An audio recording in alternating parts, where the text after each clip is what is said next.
ইনশাআল্লাহ বিএনপি সরকার আসলে খুব দ্রুত গতিতে দেশের সব ক্যাম্পাসে ফ্রি ওয়াইফাই থাকবে, আলাদাভাবে ক্যারিয়ার সেন্টার শুরু হবে।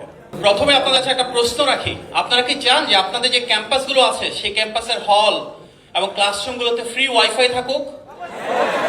হলে কি ভালো হয়? আমাদের সবার নেতা জনাব তারেক রহমান ঘোষণা দিয়েছেন ইনশাআল্লাহ বিএনপি সরকার আসলে দেশের প্রতিটা ক্যাম্পাসের হল এবং ক্যাম্পাসের ক্লাসরুমগুলোতে ফ্রি ওয়াইফাই চালু করা হবে।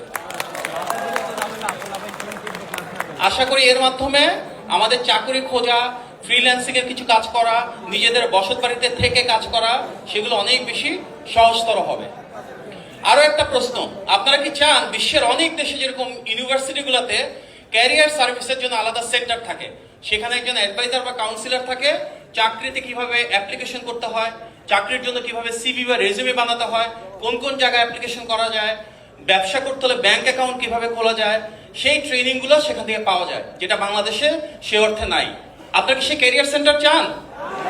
আমাদের নেতা সেই ঘোষণাও দিয়েছেন। তার মানে ইনশাআল্লাহ বিএনপি সরকার আসলে খুব দ্রুত গতিতে দেশের সব ক্যাম্পাসে ফ্রি ওয়াইফাই থাকবে, আলাদাভাবে ক্যারিয়ার সেন্টার শুরু হবে।